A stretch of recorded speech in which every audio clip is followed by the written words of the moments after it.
What's going on, folks, and welcome to the Beginner Dancer Podcast. I'm super stoked. This is episode 1 of a series to go. I don't know how long, but we're going to remain consistent because I'm not here for me.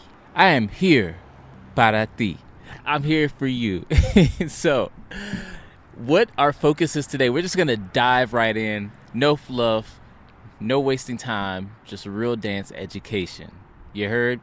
So, real quick, my name is Melvin A.C. Howe. I'm a professional dancer, choreographer, creative director based out of North Carolina. I travel the world. I choreograph for Royal Caribbean. I've choreographed for and lectured at universities across the United States. And the one thing I'm super passionate about is making sure that dance and quality, real dance education is accessible to new and super beginner dancers, those who admire dance and want to aspire to be better dancers with more confidence. But there's not a lot out there for you all. There's not. It's hard in this world to be a beginner dancer with no prior dance experience. You don't have any other dancers around you to help you grow. And to put it quite frankly, just because someone is a good dancer does not make them a good teacher. And I absolutely have spent over a decade of my life learning how to become a better teacher, instructor, and educator to make what I do and what so many others in this world do in dance accessible to viewers, listeners, individuals, people, beautiful humans like yourself. That being said, today's focus is on how to become a confident dancer. So, hold up. You know what I forgot to do? I forgot to play our theme song. So, let me go. Spin that thing. I don't got no theme song, the Beginner Dancer Podcast. Yeah. So, I put this into 5 steps for you, is I find that it's easier to learn and grow in things whenever you have actionable steps. Yes, like we all know this. We can't be like having no dance experience and then want to be the greatest dancer to ever do it. It just doesn't work that way, and it becomes overwhelming. And I feel like a lot of what's out there in the world is super overwhelming for new and beginner dancers. You go on TikTok, you go on YouTube, on Instagram, you see these amazing dancers. Maybe you're a follower of Beanie, a Filipino pop group. Maybe you're a follower of Jungkook, BTS, Chris Brown. And you see all these amazing dancers and you're like, I love that. I want to be that. I want to do that. But how? Like how? No one's really telling you how to do it in a way that's palatable, that's easy for the brain to synthesize. So that's why I'm here. Step 1. You got to let go of your insecurities and caring what others think about you. This is definitely step 1 because when you, naturally growing up, you're trained that what other people think of you matters more than what you think of you. And that's why we've had this huge crisis of self-identity in not just children, but adults. And everybody's aspiring to be something that they don't even really care to be for the appearance, for the aesthetic, for what it looks like. And I get it. It feels good to know that you're accepted or that people, give the perception that they like, love, appreciate you. But ultimately, it's about what you think of you. Okay, so we got to stop. We got to let go of what other people think of us, especially in dance. Dance is one of those art forms where it forces you into a place of vulnerability where you have to face your insecurities. Yeah, so if you're so focused on what other people think of you, there's no way. You're already done for. There's no way you can grow because you're in such a fear of judgment. Yes. So we'll say Step one is a two-parter. There's a half and a half. The first half is you have to let go of what other people think of you. It doesn't matter. We're not dancing for them anyways. Dance for you. Dance for you first, and others who appreciate you and the story you're telling and communicating will then gravitate towards you. Don't try to impress other people. It's not worth it. That's not what dance is about. Dance is a language of the body that is for communicating and storytelling. That's it. That's it. Okay? So the first half, let go of what other people think about you. Ultimately, it doesn't matter, and their opinions don't matter in this particular instance, especially.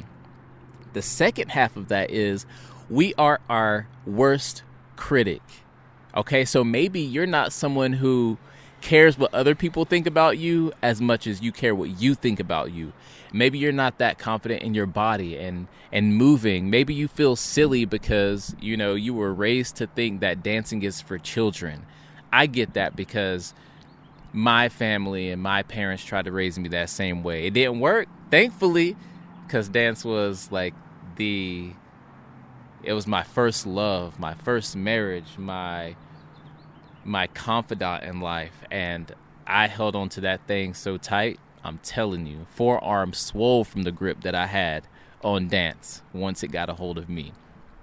But we're our worst critics, so you have to let go of putting the weight and expectation on yourself that you are supposed to be what everybody else wants you to be, that you are supposed to be what you were raised to be, and that you are supposed to be the dancers that you see on TV, on the stage, on social media, on YouTube, because that's not the case. It's not the case.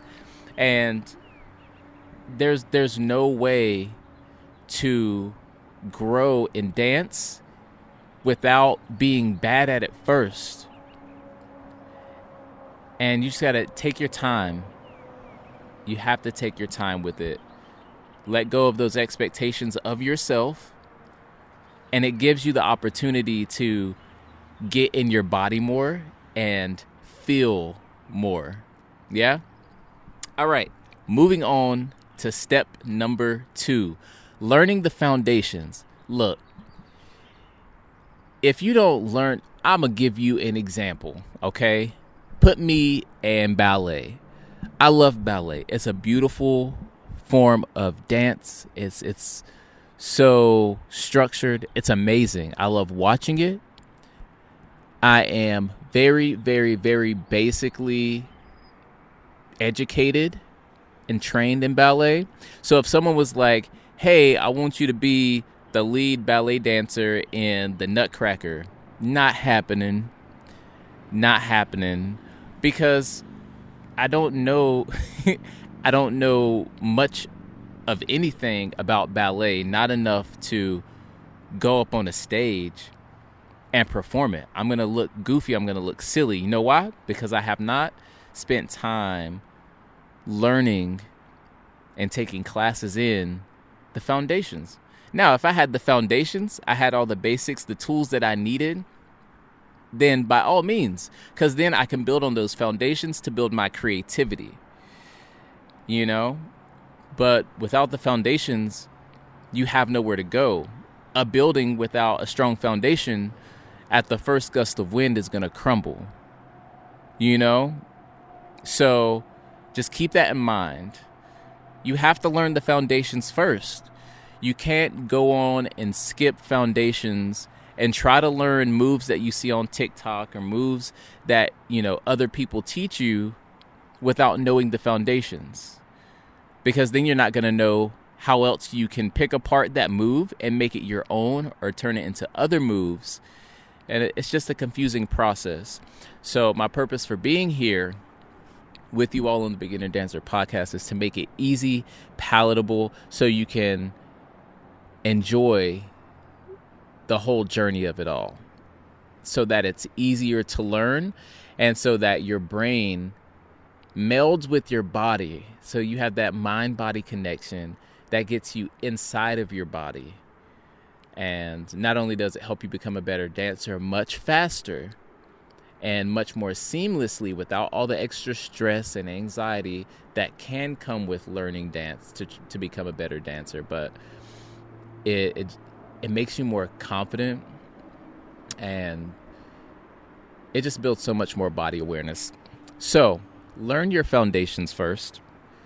Don't go out here, like, it's cool to like learn a few moves here and there, like basic beginner moves. Cool, fine.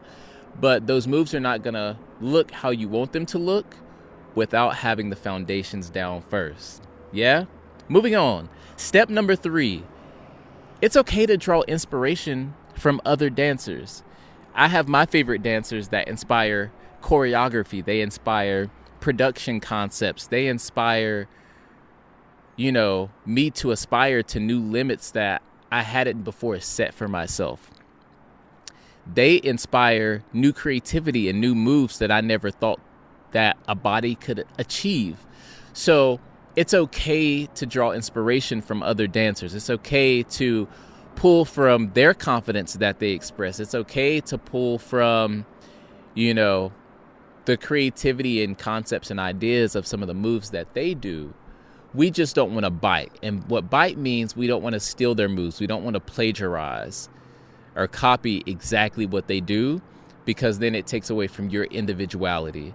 And we'll talk about this in another episode, but individuality is by far the most important aspect of dance, because it allows you to tell your story, to communicate in how you communicate, and to move how your body and your brain wants you to move. It allows you to really get into the story of your life instead of trying to get into the story of somebody else's life. Yeah? So,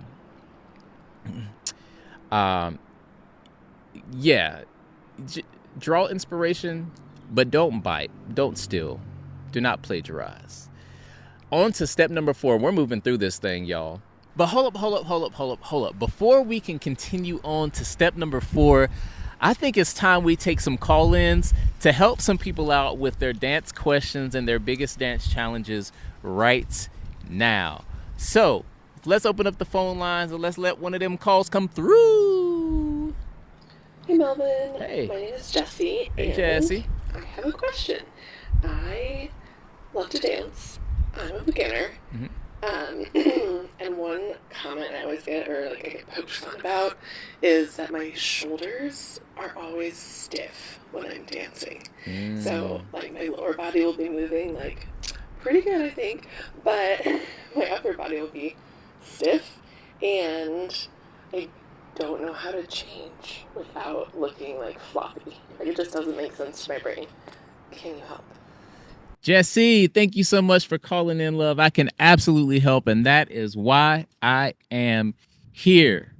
So, first off, I want to say congratulations on your lower body already moving well. Sometimes the lower body is the most difficult part, just to get your feet off the ground and moving rhythmically. So you're already halfway there. We just got to get that translated up to the upper body, right? So just listening to your verbiage, poked fun at floppy and stiff, I already know what's going on. So just to give clarity, the reason that our upper body will hold tension, making us stiff, is because it's a natural response that happens to combat insecurity. Whenever you don't feel safe or liberated enough to express yourself to the fullest extent at which you want to through dance. And it's very similar to when a cat is cornered by another animal or by a human. Their body tenses up. They don't feel safe. It's insecurity, right? Because I'm going to almost guarantee that whenever you're dancing at home or in a room by yourself, there are no other people around, there are no other eyes around, you don't feel that stiff and you don't feel floppy. You feel like you're expressing yourself. And that's what dance is. It's a means of communication and storytelling to express yourself. Express yourself. So one thing I want you to practice doing more is practice dancing and flowing by yourself. Practice doing that more. And the more you do it, the more it feels good and the more confident you're going to feel in yourself and your ability to flow. Don't worry about being floppy. It's just a texture. Floppy is not always bad. I want you to embrace that looseness in your shoulders. I want you to embrace that looseness and flow throughout your body. And I want you to connect your upper body with what your lower body is doing. I won't say any more. I want to keep it palatable for you. Let me know how that goes, and I bet you're going to see some progress. Awesome. Thank you so much for calling in. We got time for one more call in. Let that phone line ring. Hi, Melvin. Hey. I sometimes feel insecure and disconnected from my body, and it's difficult to express myself when dancing. Heard. Because I feel like I look stupid. Is there a way to feel more connected to yourself and then also secure when you're dancing? Absolutely. Thank you so much for calling in. And I just want to let this be known. Whenever you call in, I love it whenever you leave your name so I can address you and it feels like we're building a more tight-knit community. But also, if you want to call in, but you don't want your name to be put out there and you want it to be anonymous, that is also perfectly fine. So thank you for demonstrating that for me, caller. And let's get right into it. So the key word that you had said is express. You don't feel like you're able to express yourself completely. And dance is it's a language. It's a language of the body, right? And it's meant for communication and expression. And so even though we're trained to say things like it feels stupid or it feels like I look stupid, it's not necessary. It's not correct. And let me tell you why. Because with dance, it's an art form and art is subjective. But the part that I want you to focus on is using dance as a means to communicate with yourself. By looking at it this way, this will allow you to get more in your body. And when you're not so worried about, how you look externally, it's going to allow you to feel more. It's going to allow you to express to the fullest extent that you're looking to express. And then the appearance will follow. You'll start to dance better. You'll start to feel better. And other people are going to vibe with you so much more if that's what you're looking for, is people to like communally dance with you. Other people are going to vibe with you more when you're vibing with yourself. Yes. So vibe with yourself, give yourself positive affirmations, both verbally and physically. Allow yourself to be. You don't look stupid. You're expressing. And that's that. And there's nothing wrong with being human and expressing how you choose to express, especially through dance. Yes. I hope that's helpful. Send comments, messages. Let me know if that was helpful. And if you have any other questions, call in again. We love to hear it. Now let's continue on to step forward to becoming a more confident dancer. Get in the lab and create. Now, this is a dance term, the lab. Lab is not a new phrase. It's not a new term, right? In school, we have science lab.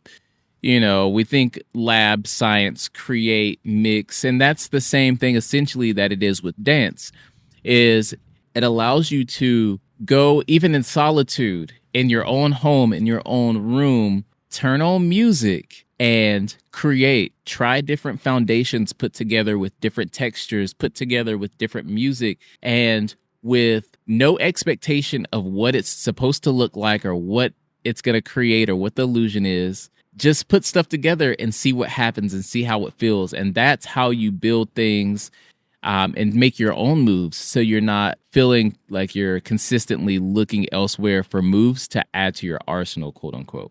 All right. Number 5, the final step is practice your confidence.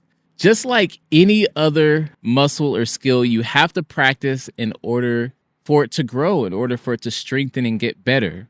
And a good way to practice that, even outside of practicing confidence in dance, because again, it's difficult to get confidence in dance when you don't have the foundations, when you're still worried about what other people think about you and so on and so forth, is you want to walk in your light in every day. So this is a very good, palatable step to building your confidence. And it's a great way to practice your confidence outside of dance, which you may not be comfortable with just yet. Make sure you don't dim your light for nobody. It doesn't matter what other people say, think, wear what you want to wear, do your makeup how you want to do your makeup, talk how you want to talk, use the language and terminology you want to use, aspire to be what you want to aspire to be, and do not dim your light for anybody. Walk in your light and walk strong in it. When you do that, it's undeniable. No one can say anything. No one can do anything to take that from you. Only you can. So let's uplift ourselves first, and then other people will jump on the bandwagon, because that's just how society is. And finally, I want to leave you with a bonus step. It's the first episode, so I feel like it's only right that I leave you with the bonus step. You must enjoy the process. There are many things that you can become good or even great at overnight. Dance is not one of those things.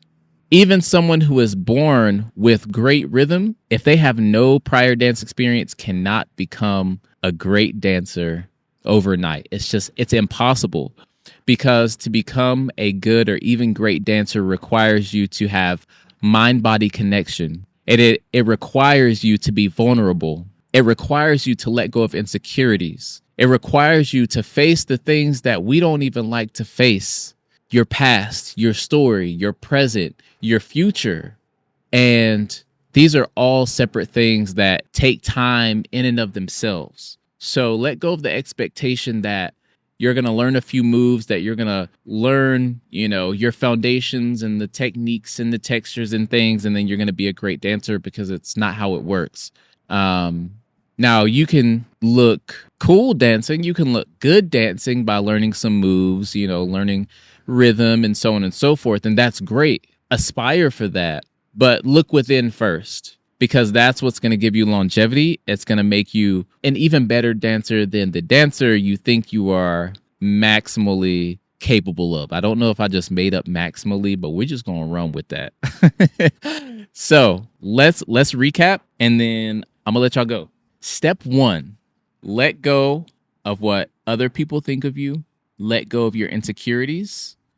So part 1, part 2, other people's opinion of your dancing or what you aspire to be does not matter. And be easy on yourself. Have grace for yourself. That's step 1. Step 2, learn the foundations. Without the foundations, your house is going to crumble, metaphorically speaking, and literally if you're building a house and your foundation's not strong. But sticking to dance, learn the foundations first so you have a better understanding of what you can build off of.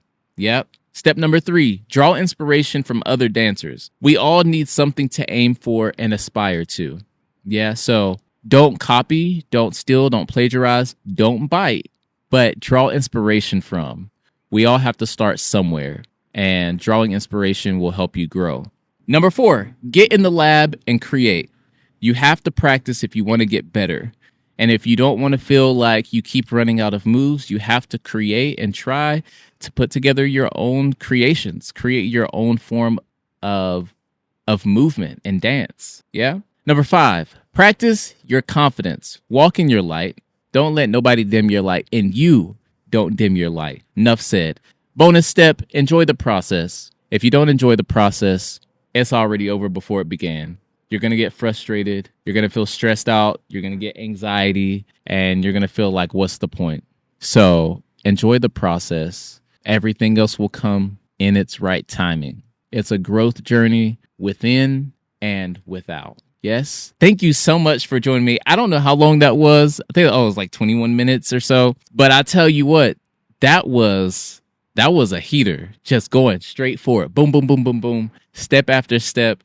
Thank you so much for listening. Everyone who's listening now, whenever I post this, welcome to the Beginner Dancer Podcast. everyone who is listening to this 10, 20 episodes down the road, welcome.